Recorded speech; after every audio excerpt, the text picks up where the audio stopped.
Comment est-ce que je pourrais résumer? La peur peut être une émotion trompeuse. Ce qui de loin peut sembler effrayant ne l'est pas forcément quand on s'en rapproche. Nous avons souvent peur de ce que nous sommes conditionnés à craindre. Les gens derrière les masques, les endroits inconnus et sombres. Fais gaffe, on ne doit voir que moi et le conteneur dans le cadre. A priori, ma mission était loin d'être compliquée. D'écrire le Darknet en 3500 mots.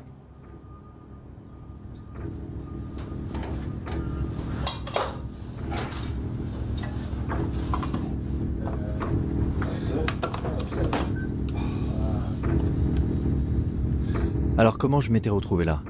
Dans un conteneur clandestin à la périphérie de Berlin, avec 2 crypto-anarchistes sans visage me faisant faire le tour de leur lab. Non, je ne filme pas mes doigts. Jamais?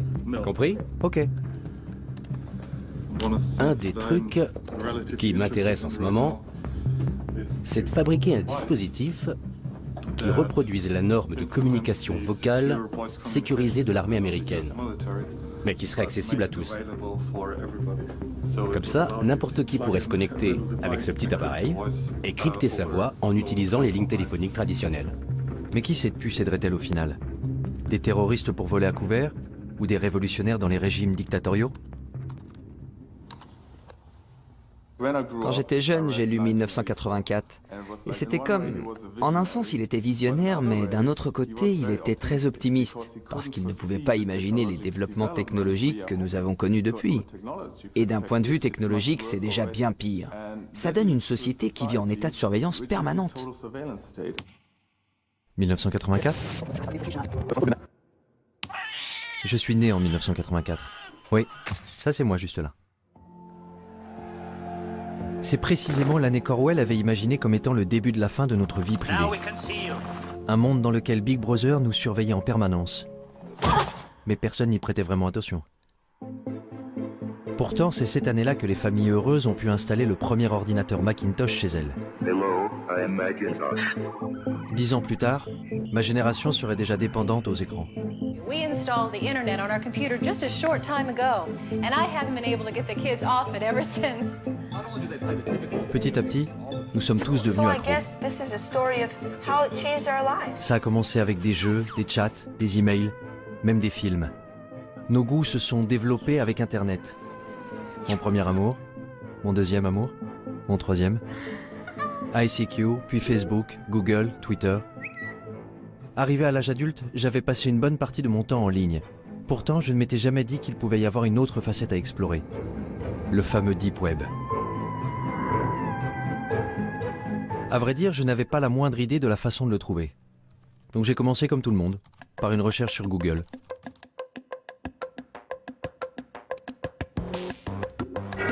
What lurks beneath the surface of the internet? The deep web. What is it exactly? Well, it's kind of a vague term because it's comprised of anything that's just not indexed by search engines. Ok, tout ce qui n'est pas indexé. Je n'irai donc pas bien loin avec Google. If we want to compare the size, then one great analogy is that the surface internet, the stuff that's indexed by Google, that would be sort of like the tip of an iceberg. La partie émergée de l'iceberg? The majority of users can only access 1% of all the information the World Wide Web has to offer. The rest, deep beneath the surface, is known as the deep web. Donc le Deep Web est une sorte de dépôt de données inaccessibles, rempli par les banques, les gouvernements, les entreprises, et contenant en plus une partie invisible? There's the regular internet, and then there's something called the darknet, an underground system of anonymous websites that are untraceable. Qu'est-ce que le Darknet? Pendant longtemps, tous ceux qui voulaient agir en secret, acheter de la drogue ou des objets volés, trouvaient que c'était très difficile à faire dans le monde réel. Parce que dans le monde réel, il faut rencontrer le vendeur et ensuite, il faut le payer d'une façon ou d'une autre. Parler du Darknet, c'est évoquer une nouvelle forme de commerce, un nouveau marché où les identités des acheteurs, des vendeurs et de l'argent lui-même échappent à la police ou à quiconque essaierait de traquer le crime ou d'autres choses. You can find ways to launder money, hire a hitman, get guns, The deep web is used by many to buy fake identities. Websites offer green cards, driver's licenses, and passports. Some use it for more sinister reasons, such as human trafficking or drug exploitation. Ok, tu vois ça? C'est un système d'exploitation conçu pour les hackers. Rien à voir avec Windows ou quoi que ce soit de ce genre. Un système d'exploitation élaboré spécifiquement pour le piratage informatique. Tel Aviv est un hub pour les experts en cybersécurité. Ça n'a donc pas été difficile de trouver Danor Cohen, un pirate informatique white hat, qui agit pour la bonne cause. La première chose que Danor m'a montré, c'est à quel point ceux qui utilisent l'Internet ouvert sont vulnérables et exposés. Tu vois ça? Il y a le mot de passe réseau. Incroyable, non? Maintenant, imagine que tous tes secrets, tous tes mots de passe bancaires, ton Gmail, ton Facebook, toutes tes conversations privées, que tout ça soit visible avec un seul mot et envoie. En faisant le tour du quartier, Danor avait pu s'introduire dans l'ordinateur de pratiquement tous les gens à 100 mètres à la ronde. Comme les hackers, ils pouvaient intercepter mes informations sur Internet, tout comme la police pouvait utiliser ces mêmes outils pour surveiller les criminels. Si on est sur l'Internet ouvert et qu'on parle d'un trafic de drogue, il y a des systèmes qui balayent le réseau automatiquement. Il n'y a pas d'intervention humaine là-dedans. Et tu seras rapidement convoqué pour enquête. Mais sur le Darknet, rien ne permet d'arrêter à temps quelqu'un de faire ce qu'il veut. Je veux qu'on comprenne parfaitement ce qu'est le Darknet. Vous installez un logiciel dont la fonction essentielle est de cacher votre activité. Well, you're going to need some software. One of the most popular is called Tor. Tor? Which originally stood for the Onion Router. The Onion Router. Onion Router. It was made by the US Navy. How does Tor do it? Well, it takes your data and it bounces it around the world over several different data nodes. That way, no person or agency can figure out where the data came from or where the data is going. If you want to keep yourself invisible online, there is absolutely nothing better than Tor. Cela semblait incroyable. Sous couvert d'un anonymat complet, n'importe qui pouvait réussir à commettre le crime parfait depuis son salon entre deux épisodes de sa série préférée sur Netflix, sans que personne ne le sache. En à peine quelques secondes de téléchargement, Tor était sur mon bureau. La porte du Darknet était grande ouverte. Goodness, this is quite extraordinary. Such a large rabbit hole. I'll just take a look inside. La question était, où aller?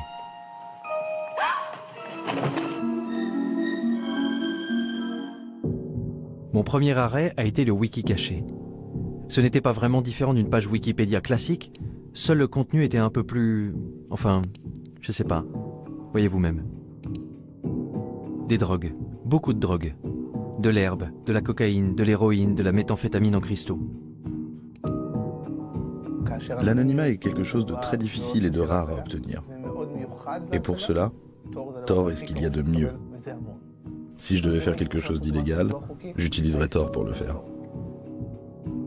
Et la liste s'allonge avec des tueurs à gages, des offres pour éliminer des hommes politiques. 58 000 € pour tuer un journaliste?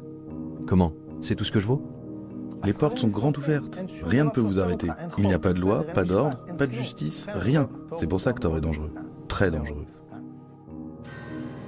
Les drogues et les armes n'étaient pourtant que la surface du Darknet. Il y avait de nombreux groupes et forums communautaires pour satisfaire les désirs les plus sombres de l'humanité. Les néo-nazis y avaient évidemment fait leur place. Ensuite, il y avait ceux qui donnaient dans la torture animale, les 10 principales raisons de tuer un gosse, mon Dieu, de la pédophilie. L'endroit le plus bizarre que j'ai trouvé, ça doit être le Cannibal Café, au service de l'humanité. Ah ouais? Vraiment? Je peux vous raconter des réunions avec des officiers de police où ils s'arrachaient les cheveux. On ne sait pas quoi faire avec ce truc. C'est un cauchemar. Un Sodome et Gomorrhe virtuel moderne. Ça ressemblait vraiment à un cauchemar. Si les règles du jeu changeaient, comment faisait la police pour rattraper son retard? Et avait-elle au moins une chance de pouvoir le rattraper? Ça tourne? Je peux commencer? Je suis curieux de savoir comment le Darknet a changé l'apparence du crime. Le visage du crime a changé. Aujourd'hui, on voit que le crime passe de plus en plus du monde physique au monde en ligne. Pourquoi? Tout simplement parce que les gens ont tendance à croire que dans le monde en ligne, ils sont plus anonymes et peuvent commettre des crimes sans se faire prendre. Si vous allez sur le Darknet, et je suppose que vous l'avez fait, vous trouverez des gens qui cherchent à acheter X, Y ou Z, qui sont pour la plupart des choses dont la possession et la vente sont illégales. Ça peut être des drogues, des armes, de la pédopornographie, des logiciels malveillants ou encore certains services, à commencer par les virus informatiques, les hackers alloués et ainsi de suite, jusqu'au meurtre. La liste des cybermenaces s'est allongée tant et plus. Mais je me demandais, est-ce que cacher son identité en ligne est un crime en soi? Concernant cette question de l'anonymat, vous considérez que c'est quelque chose de mal, quelque chose de bien, ou ça vous est égal? Vous savez, notre travail consiste à faire respecter la loi. En Israël, le travail qui consiste à établir les normes sociales est du ressort des législateurs. Je ne pense pas que ce soit à moi de dire si une personne doit pouvoir être anonyme. Je peux dire que l'anonymat pousse les gens à croire que s'ils commettent un crime, on ne les attrapera pas. Et c'est une erreur. Ce n'est pas vrai. Alors penser qu'on pourrait absolument tout planquer en ligne serait illusoire? La police pouvait-elle vraiment trouver n'importe qui se cachant dans le Darknet? Il m'a fallu poser un certain nombre de questions intrusives et embarrassantes avant que je trouve quelqu'un de ce monde numérique souterrain qui accepte de me rencontrer en personne. Mais où se rencontrer dans la vraie vie? J'avais peut-être vu trop de films, mais un entrepôt abandonné me semblait approprié. Je suis quelqu'un de très normatif, c'est vrai. J'ai même l'âge d'être grand-mère. Le fait que ce soit sombre et tout ce qu'ils disent à propos de la pornographie et des drogues, mais au final, c'est juste un moyen. C'est un marché comme un autre, un marché noir, mais c'est juste un moyen. Je vois ça comme quelque chose de très positif, tant que vous restez fidèle à vos principes. Vous ne me verrez pas chercher de la pornographie ou des sites de paris en ligne, parce que ça ne m'intéresse pas. En revanche, des tueurs à gages, peut-être. J'étais furieuse de ne pas pouvoir acheter là où je voulais un produit que je voulais. J'ai fait une recherche sur Internet et j'ai appris l'existence du navigateur Tor. J'y suis allée et j'ai vu par moi-même. C'est un monde fascinant. C'est une poudre qu'on utilise pour faire du hash soi-même. Beaucoup de gens le font. De la cocaïne? De la cocaïne aussi. Les médecins prescrivent bien de la Ritaline. Pourquoi commander de la cocaïne illégalement? C'est ce qui vous met en colère? Il n'y a pas de raison d'être en colère, c'est une vitrine. Ils ne font que montrer leurs marchandises. Et bien sûr, Shoshi n'était pas du tout telle que je l'avais imaginée. Elle ressemblait plus aux amis de ma mère qu'à quelqu'un qui utilisait le Darknet. Allez, ça ne vous fait quand même pas un peu peur? Ce n'est pas effrayant. Ce qui est effrayant, c'est ce que vous en faites. Vous pouvez faire de mauvaises choses avec, c'est vrai, mais le Darknet en tant que tel n'est pas effrayant. J'ai tendance à être méfiant vis-à-vis des gens qui me disent qu'il n'y a rien à craindre. Le Darknet n'était-il pas vraiment qu'un marché noir équivalent à eBay? La technologie a toujours eu un double visage, selon l'usage que l'on en fait. Prenez l'imprimante 3D par exemple. Fais descendre l'arme. Roy Cezana en a utilisé une pour imprimer en 3D un revolver dont il avait téléchargé le modèle sur le Darknet. Puis il est entré en douce dans un rassemblement universitaire où il y avait les hommes politiques les plus importants d'Israël. Il a dit que le plus drôle dans tout ça, c'est que tout le monde était debout autour et regardait. Le côté spectaculaire, c'est cette fabrication rapide et personnalisée. C'est ce qu'on appelle le rapid manufacturing en anglais. Autrefois, la production ne pouvait se faire que dans des usines géantes valant des millions de dollars. Aujourd'hui, n'importe qui peut avoir ces machines à la maison. Une imprimante 3D qui peut servir à imprimer un revolver. Les gens ont ça chez eux. Mais ce n'est pas donné à tout le monde d'imprimer une arme à feu aussi facilement. Il faut télécharger le plan quelque part. Et d'où vient le plan? Il vient du Darknet. Une fois que quelqu'un a téléchargé le plan, il peut le regarder à l'écran et décider de déplacer le percuteur ici, la gâchette là, et concevoir une arme légèrement supérieure. This is called the lower receiver. This doesn't have a serial number and it doesn't require a background check. Et s'il se rend compte qu'il a créé une arme supérieure à l'original, que fera-t-il? Il téléchargera son plan sur le réseau. This is a ghost gun. Ce à quoi nous assistons, c'est à une tendance de déqualification, une diminution des compétences nécessaires pour atteindre un certain objectif. Vous voulez synthétiser des composés chimiques chez vous? Sur Internet, vous pouvez télécharger la procédure qui va indiquer à l'imprimante comment mélanger les produits pour déclencher une réaction chimique et fabriquer de la morphine, du Valium, de la marijuana ou de la poudre de cyanure. Une simple machine fera ça toute seule chez vous. Mais je veux vous montrer un autre aspect des choses. Les laboratoires médicaux produisent des médicaments à des prix astronomiques que les patients n'ont pas les moyens de payer. Ceux qui ont la capacité, par exemple, de passer des plans à la production maison de médicaments vont commencer à le faire d'ici 10 ou 20 ans. Un processus identique à celui des armes en 3D va se produire. Ils commenceront à apporter des améliorations. Tout le monde sur Terre prendra part à cette révolution géante de l'échange d'informations et de l'association de nouvelles idées. Le Darknet peut être le lieu où toutes les vieilles idées se mélangeront les unes aux autres. Comme l'a dit Matt Ridley, les idées vont commencer à avoir des relations sexuelles entre elles pour finalement donner naissance à des idées nouvelles et incroyables. Cette exploitation de nouvelles idées n'a pas lieu en utilisant les voies traditionnelles de l'information, car les véritables grandes luttes passent toujours par la destruction créatrice. Et c'est là toute l'importance du Darknet, qui fournit un moyen de canaliser l'information. Et cette information peut engendrer une révolution. Les révolutions se préparent en secret. Est-ce que ce n'était pas précisément le genre de choses que les pouvoirs en place voulaient généralement empêcher? Le Darknet avait déjà attiré l'attention du gouvernement américain. The FBI has effectively smashed the Hornet's nest, and we are in the process of rounding up and charging the Hornets.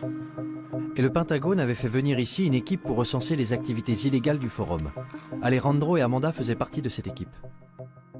Nous sommes en quelque sorte des hackers alloués. Notre travail consiste à explorer une grande partie de ce que le Darknet a de plus sombre, mais aussi à le divulguer. De toute façon, on peut retrouver les pédophiles. On peut retrouver les tueurs à gages quand ils sont réels.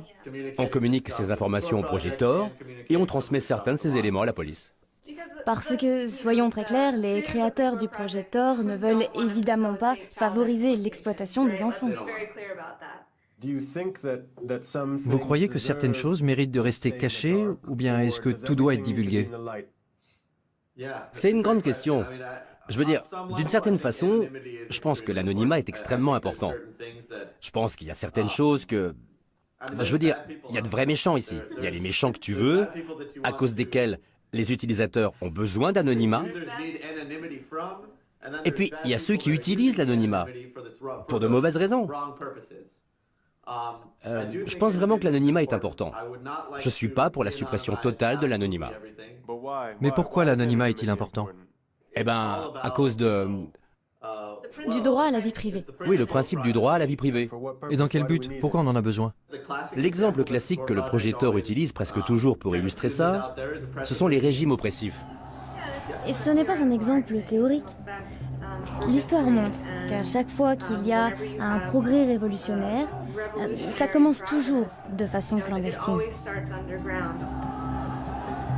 Quand j'y pense, je me dis que si, disons dans le cas d'un scénario futuriste et apocalyptique, si mon gouvernement s'en prenait à moi et que je veuille par exemple entrer en rébellion, je voudrais que quelque chose de ce genre existe.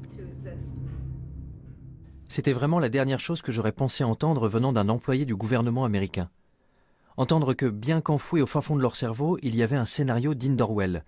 Le genre d'idée qu'on prête davantage aux anarchistes. Instead of privacy, we have permission. It's about control, isn't it? It's about the incremental eradication of freedom. C'est Julia Touriansky, une propagandiste anti-étatique autoproclamée. Don't police me. Statism is death. Mon Dieu. Join me in my love affair with freedom. Vie privée, contrôle, liberté. This is Anarchast. C'étaient les maîtres mots d'un petit groupe qui militait pour de nouvelles alternatives face à un système défaillant. Les gens ont très facilement peur de la nouveauté. Et ça, ce sont des idées nouvelles. Hacker, anarchiste, darknet, des mots qui sonnent louches. Voici les crypto-anarchistes, la branche d'un petit groupe de technophiles qui s'est constitué au tout début d'Internet, les cypherpunks, où cypher signifie chiffrement. What is a cypherpunk? What do you guys stand for? Cypherpunks are cryptography activists. We believe in personal privacy for everybody. Ce sont les cypherpunks qui ont été à l'origine de la toute première version d'un darknet, ce qu'ils avaient appelé le blacknet. Americans are not prepared to face the fact that they're living in an electronic police state. Si quelqu'un pouvait compléter mes informations sur le darknet, c'était forcément eux. Tous étaient rassemblés à l'Institut de crypto-anarchie dans le centre de Prague.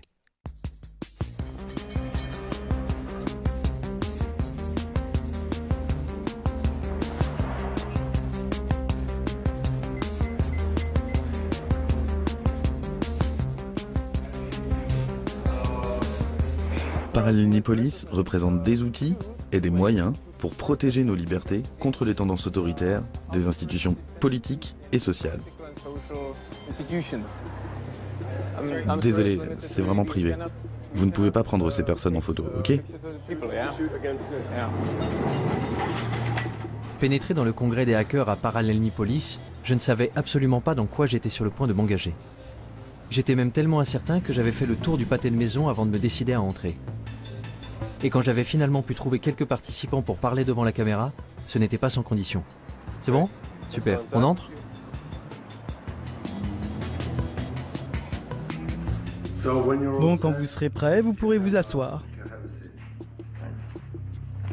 Pourquoi ce masque? Pourquoi ce déguisement?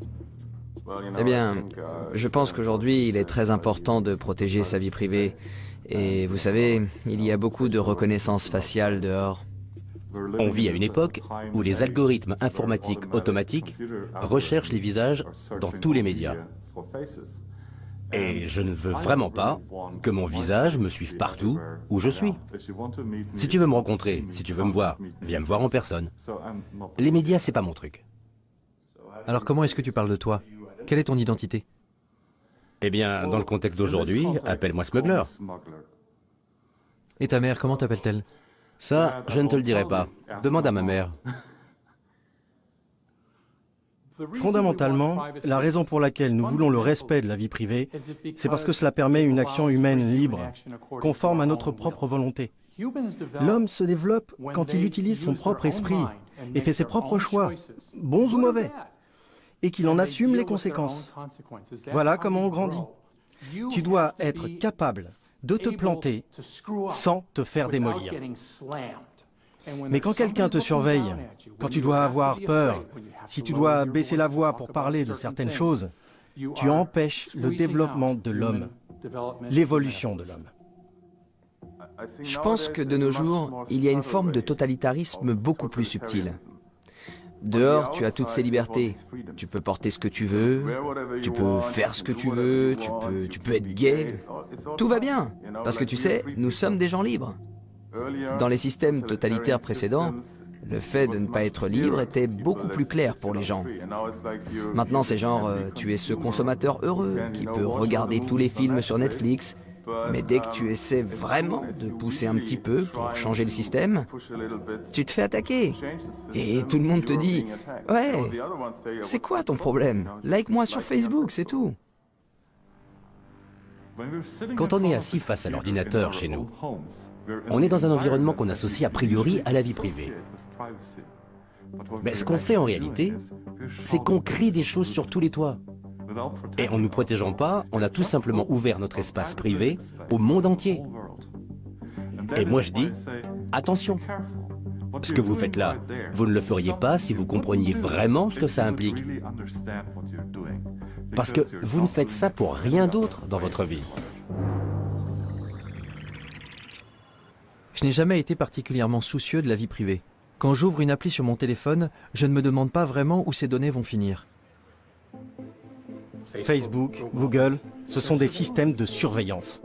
À chaque fois que tu utilises un produit qui est gratuit, il faut bien que l'entreprise paie ses salariés. Ce qui signifie que tu n'es pas vraiment le client puisque tu ne payes rien. Ça veut donc dire que le produit, c'est toi. Je ne vais pas arrêter d'utiliser Facebook. Je ne vais pas arrêter d'utiliser Google. Pas tant qu'ils ne se mettent pas à pourchasser les gens et à les tuer. L'idée que les gens de ma génération arrêtent soudain d'utiliser un média social semblait un peu folle. Et grosso modo, mes amis étaient de mon avis. Je veux dire, c'est nul que tu ne puisses pas dire tout ce que tu as envie de dire. Je pense que j'ai admis l'idée que j'étais surveillée. Je ne fais rien d'illégal. Pas sur Internet. Si je n'ai rien à cacher, pourquoi est-ce que je devrais avoir peur? Je me demande si j'ai quelque chose à cacher. Ta vie privée n'est pas violée au moment où quelqu'un prend tes photos et les met en ligne. Ce n'est pas là qu'il y a violation de ta vie privée. Il y a violation de ta vie privée quand quelqu'un veut tes photos et les stocke. C'est à ce moment précis qu'il y a violation. Quelqu'un qui prend tes données et qui les stocke. Parce qu'il pourrait avoir envie de les utiliser. Et c'est cette menace du « pourrait » que nous percevons tous inconsciemment. Tout le monde fait quelque chose de mal. Peut-être que tu trompes ta femme, ou que tu étais ivre à cette fête, et tu as gardé cette photo ridicule de toi. Et ensuite, ils peuvent utiliser cette information pour appliquer une loi qu'ils n'appliquaient même pas avant. Ou alors tout simplement pour te faire chanter publiquement. Quand tu es dans un état où tu n'as pas d'intimité, où tu n'as pas d'anonymat, tu es toujours inquiet à l'idée que quelqu'un te surveille. Quelqu'un qui te punirait physiquement, ou dirait du mal de toi dans ton dos, ou te ferait honte. Chez les humains, la honte est une arme de destruction massive. Alors que devons-nous faire pour préserver notre liberté? Porter des masques? Pendant tout ce défilé de mode imprimé en 3D, je n'arrêtais pas de penser à quel point il était paradoxal de croire qu'on ne pouvait être libre qu'en se cachant. Particulièrement en Occident, où nous sommes tellement habitués à tout exposer. J'étais au Caire au moment du printemps arabe, en même temps que Shira Frankel, qui écrivait sur les événements dramatiques qui s'y déroulaient. Désormais, elle écrit pour BuzzFeed des articles sur les technologies de cryptage comme Tor. En Occident, on croit que le Darknet est noir et diabolique et malveillant, alors qu'ailleurs dans le monde, on ne l'appelle pas le Darknet. On ne le voit pas comme un terreau diabolique. On considère que c'est un lieu pour échanger l'information librement et en toute sécurité. J'ai rencontré des militants LGBT dans certains pays d'Afrique et du Moyen-Orient qui considèrent que c'est un des seuls refuges qui leur reste. Et quand je leur dis qu'aux États-Unis nous l'appelons le Darknet, que c'est comme ça que nos hommes politiques l'appellent, ils rient et ils trouvent que c'est absurde. Ils disent « Mais c'est là où nous sommes en sécurité, c'est là que nous pouvons parler, c'est là que je peux être moi-même en sécurité. » Il y a donc de grandes parties du monde où le simple fait d'être connecté suffit à vous faire arrêter. Alors pour ces gens qui savent qu'ils ne sont pas en sécurité en ligne, qu'ils ne sont pas en sécurité, ne serait-ce que pour envoyer des emails ou faire partie de groupes Facebook, les technologies cryptées peuvent effectivement être une bouée de sauvetage.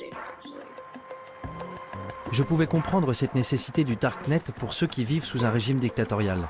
Mais la liberté est un des fondements des sociétés démocratiques, non? Aujourd'hui, nous sommes à la croisée des chemins entre deux systèmes gouvernementaux en compétition.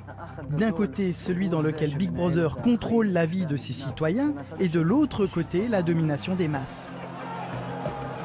Le gouvernement tente de se sécuriser et de sécuriser ses citoyens. Pour cela, il doit arrêter la menace que représentent les loups solitaires, les terroristes. Ceux qui voudraient faire tomber le gouvernement par la force. Et parfois aussi, ceux qui veulent le faire tomber sans faire usage de la force. Le peuple exige la justice sociale. La question qui se pose est, comment le gouvernement peut-il empêcher l'action des terroristes et des criminels sans nuire à la liberté d'expression? Et il n'y a toujours pas de réponse satisfaisante à cette question. Que feriez-vous si votre devoir était de protéger votre population et que vous voyez une énorme menace? Vous deviendriez hystérique et vous commenceriez à surveiller absolument tout le monde. Parce qu'un seul terroriste qui vous glisserait entre les doigts représenterait un tel danger que vous ne pourriez tout simplement pas prendre le risque de commettre une seule erreur. S'il suffisait d'un terroriste pour nous rendre hystériques, alors 19 d'entre eux répartis dans 4 avions avaient suffi à mettre le feu au monde entier. Dans les mois qui avaient suivi le 11 septembre, le Congrès américain avait adopté le Patriot Act et la NSA avait mis en place les programmes de surveillance massive qu'elle souhaitait faire adopter depuis des années.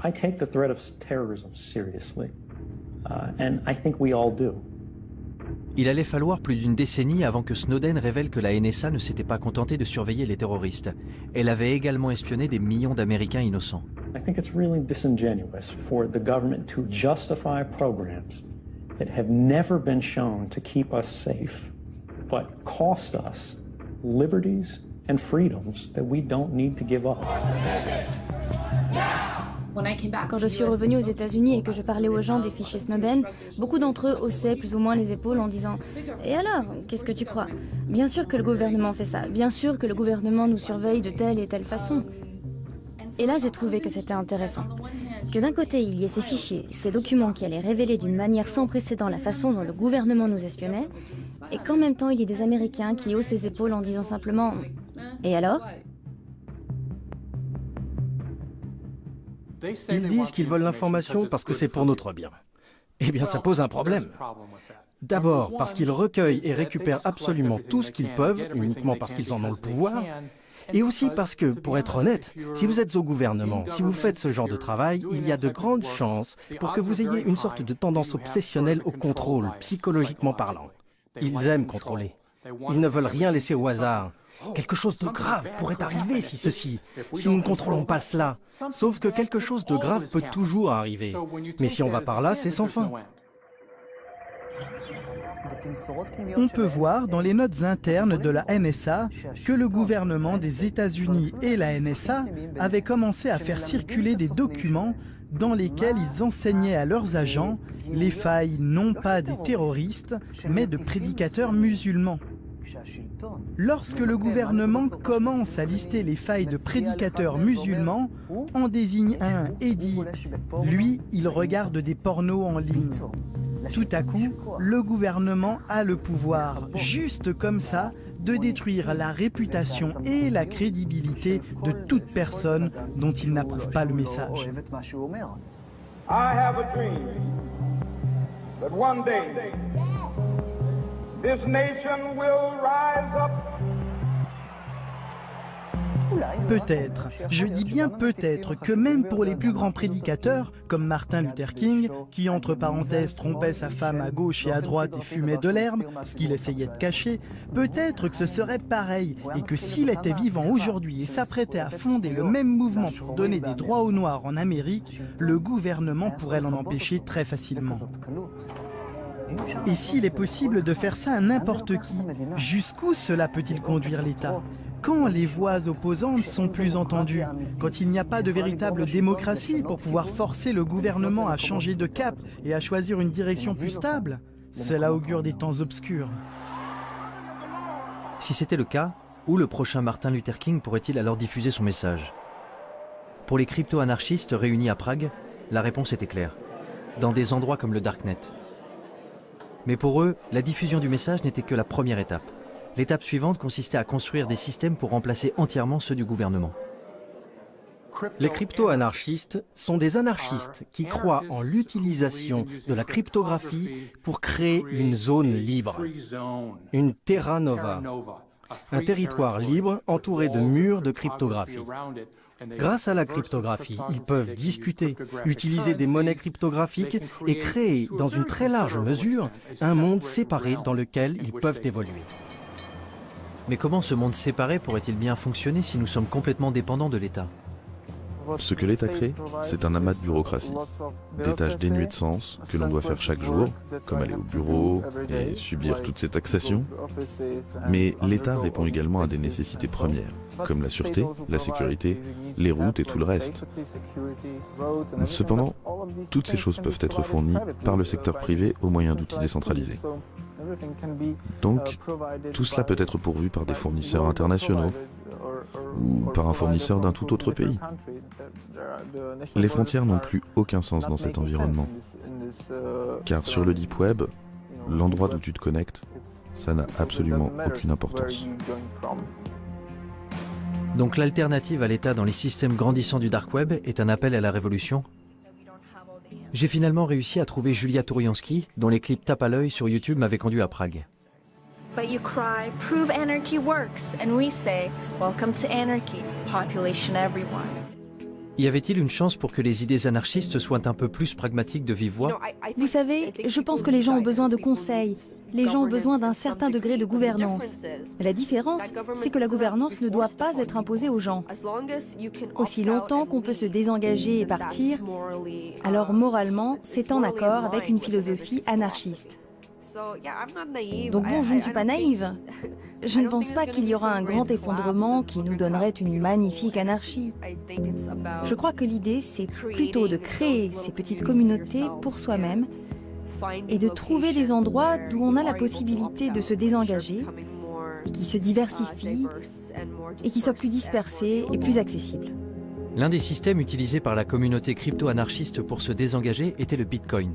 Une crypto-monnaie permettant d'effectuer des transactions en ligne de manière anonyme et qui avait déjà fait les manchettes des journaux du monde entier. Et une fois que vous avez la monnaie virtuelle, vous n'êtes pas très loin de commencer à bâtir des États virtuels. Hier, il y avait une conférence sur la BitNation, qui est un projet qui montre que la technologie blockchain peut être utilisée pour des services qui, en temps normal, ne sont fournis que par les gouvernements et les États. BitNation is creating a new world where thousands or millions of nations actually compete for customers by offering better services. It's a world where everyone can choose. La BitNation est une nation, et être une nation implique de connecter entre eux des gens qui partagent des valeurs similaires, familiales, etc. Nous sommes d'accord. Donc je dirais que la BitNation est un État apatride. Si vous dissociez la gouvernance du territoire, vous n'avez pas à craindre pour vos propres principes de gouvernance. En parallèle de l'État apatride, il y aurait des crypto-marchés en ligne pour les produits de tous les jours. En gros, la version familiale et conviviale de ce que j'avais déjà vu sur le Darknet. Il y aura des crypto-marchés décentralisés, anonymes, qui seront techniquement impossibles à fermer par le gouvernement. Le système financier et social va s'effondrer. Aucune approche rationnelle ne peut dire comment le système social va pouvoir survivre, surtout quand il y a tellement de personnes âgées et seulement un petit nombre de gens jeunes et productifs. Je pense donc que le système social du gouvernement va s'effondrer. Et donc passer à quelque chose de totalement nouveau peut être une bonne chose. Le gouvernement qui s'effondre, des systèmes parallèles pour le remplacer. Les crypto-anarchistes étaient dans la droite ligne des cypherpunks et de ce qu'ils avaient écrit en 1988. Regarde ce que les cypherpunks écrivaient avant que la technologie d'aujourd'hui existe. Je veux dire, ils peuvent être fiers d'eux. Vous avez raison. Lire leurs écrits revenait un peu à lire une prophétie de science-fiction. À l'ère électronique, la vie privée est nécessaire pour une société ouverte. Tout ce qu'ils avaient prédit il y a plus de 30 ans était effectivement en train de se réaliser aujourd'hui. Bitcoin, construire des systèmes anonymes avec de l'argent électronique. Wikileaks, la crypto-anarchie permettra de mettre en libre circulation les secrets nationaux. Darknet, des systèmes qui permettent de faire des transactions anonymes. Crypto-marché, un marché informatique anonyme permettant d'échanger des biens illicites et volés. Ils avaient même prédit la façon dont les gouvernements répondraient à ces développements. L'État essaierait de ralentir la propagation de ces technologies au nom de la sécurité nationale.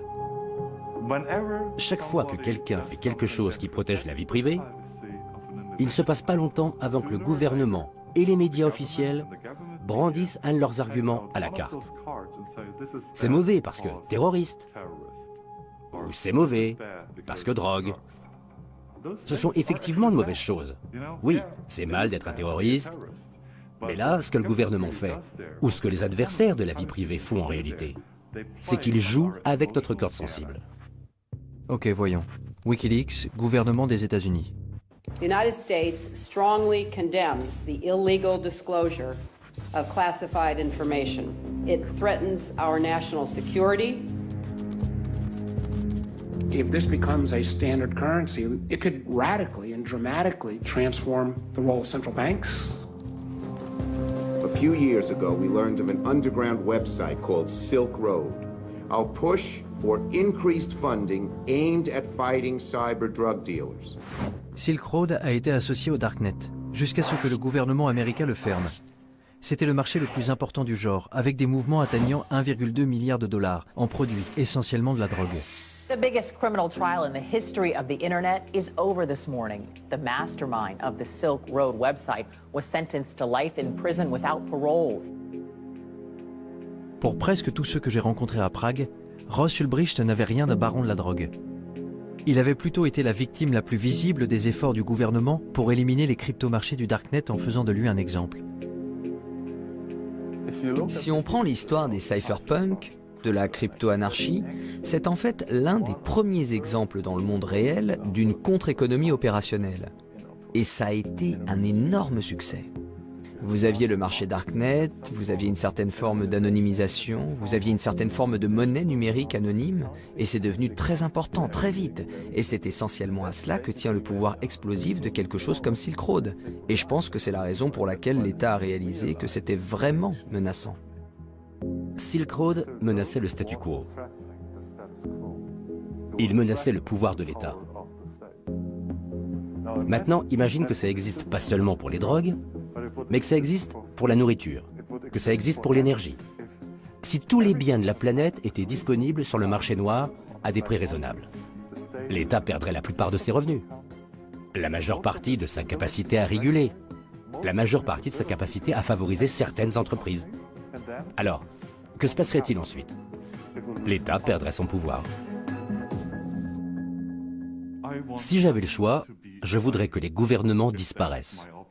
Si j'avais le bouton rouge qui dit tous les gouvernements, tous les États, tous les organismes obligatoires disparaissent immédiatement, j'appuierais tout de suite sur ce bouton.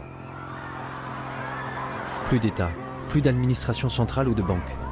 Que se passerait-il si on appuyait sur le bouton rouge? Un chaos absolu? Ou un nouveau départ? Je quittais Prague avec l'impression de revenir du futur. Mais un réveil brutal m'attendait dans le présent.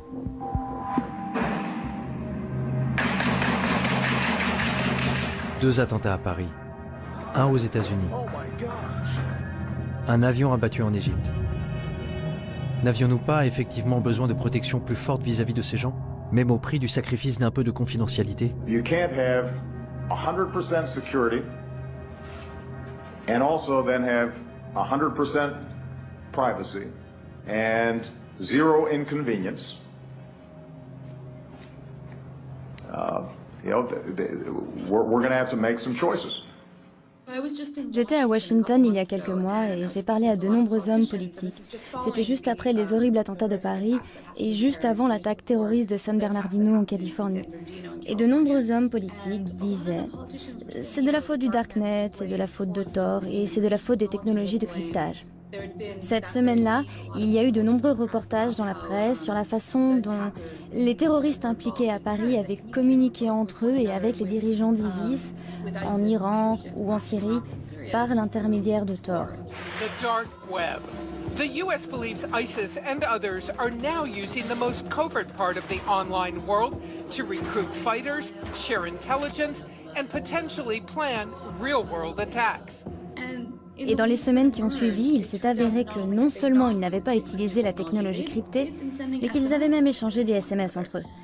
Je pense que pour les hommes politiques, rejeter la faute sur le dark web est vraiment un moyen facile pour se laver les mains d'un échec des services de renseignement. Pourquoi dire « nous avons raté un SMS » ?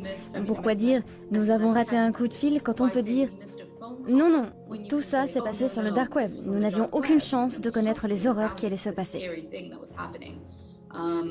C'est un joker pour dire « nous n'avons rien raté ». C'est facile de prendre le Darknet comme bouc émissaire, de dire que s'il n'existait pas, nos vies seraient plus sûres, mieux protégées. Mais le Darknet a toujours existé sous une forme ou une autre.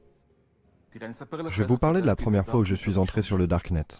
J'avais 4 ans, et à chaque fois que mes parents ne voulaient pas que je comprenne quelque chose, ils parlaient en yiddish. Le yiddish était leur Darknet à eux. À l'âge de 4 ans, je vivais dans 2 réseaux parallèles. Dans le réseau ouvert, en hébreu, et dans le réseau en yiddish, où je pouvais sentir les émotions, voir les regards, et sentir la colère, entre autres, mais pour moi, tout était crypté. Alors le Darknet n'est pas seulement un lieu, il correspond à un besoin fondamental que nous avons tous. Get ready to amazing revolutions in what is to be human. Selon Yanky Margalit, un évangéliste pour le mouvement pour concilier l'homme et l'évolution, notre façon de penser avait besoin d'un reset. Le Darknet est un endroit très intéressant. Les gens qui maintiennent le Darknet, ceux qui le construisent, les idéalistes qui en assurent le fonctionnement, sont le genre de personnes qui croient très fortement au droit à la vie privée et à la capacité de le sauvegarder.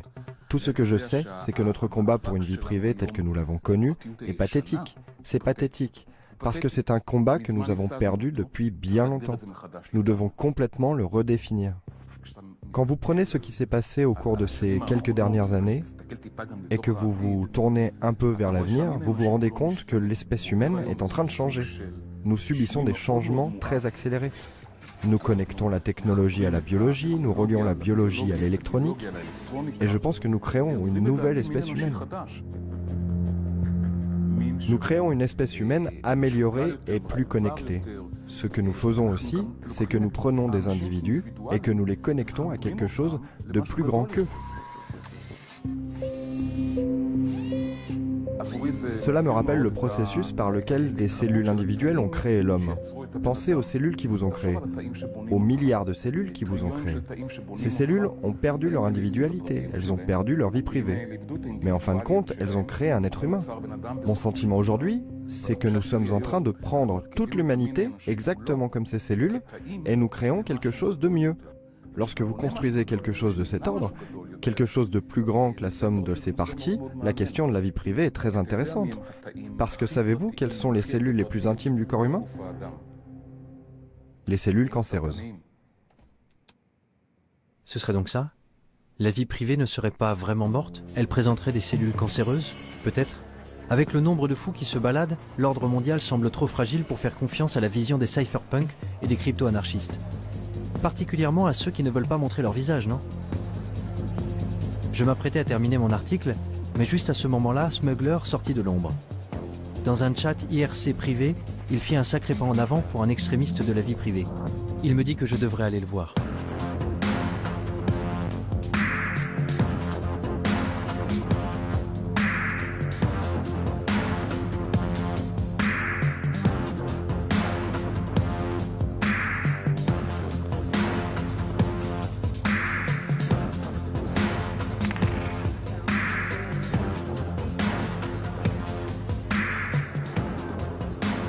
Se balader dans les rues de Berlin avec deux types masqués m'a mis un peu mal à l'aise.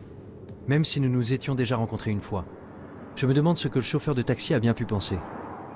Réfléchis à ça. Psychologiquement, les raisons pour lesquelles tu étais nerveux et... Non mais regarde-toi. Mais la peur peut être une émotion trompeuse. De quoi était-je censé avoir peur au juste? Des cellules cancéreuses? Ou de renoncer à la vie privée et à l'individualité pour devenir un seul et grand organisme? Tu ne peux pas faire travailler tous les gens de la même façon. Et on observe ça aussi dans la nature. En agriculture, par exemple. Si tu utilises exactement les mêmes méthodes, exactement les mêmes cultures tout le temps, tôt ou tard, ton exploitation agricole déclinera.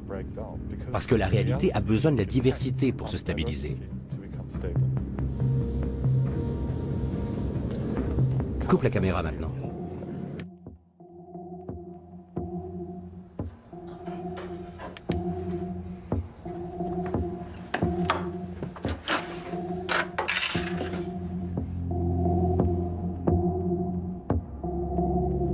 La vie privée est aux idées ce que l'évolution est à la biologie. Tu sais, pour qu'un écosystème soit sain, il faut des niches locales et il faut une transformation. Il faut aussi différents types d'organismes qui mutent, qui évoluent. Un certain nombre d'entre eux vont mourir, d'autres vont prospérer et globalement, c'est une structure très résistante. C'est la même chose pour une société en bonne santé. Il faut de nombreuses idées différentes et les bonnes vont effectivement survivre. Et si tu penses à ce futur, où toute l'humanité ne serait qu'un seul organisme allant dans une seule direction, il suffit d'un seul bug pour tuer le tout. Et c'est terminé. Game over. Et ce sera pire que nos pires craintes de guerre nucléaire. Je veux dire, rappelle-toi ce que nous avions avec le Troisième Reich en Allemagne. Imagine maintenant le Troisième Reich à l'échelle mondiale et aucun autre pays pour l'arrêter. Quel bordel! Malgré tous nos progrès, malgré tous les avantages de notre monde interconnecté, l'histoire serait tout de même condamnée à se répéter?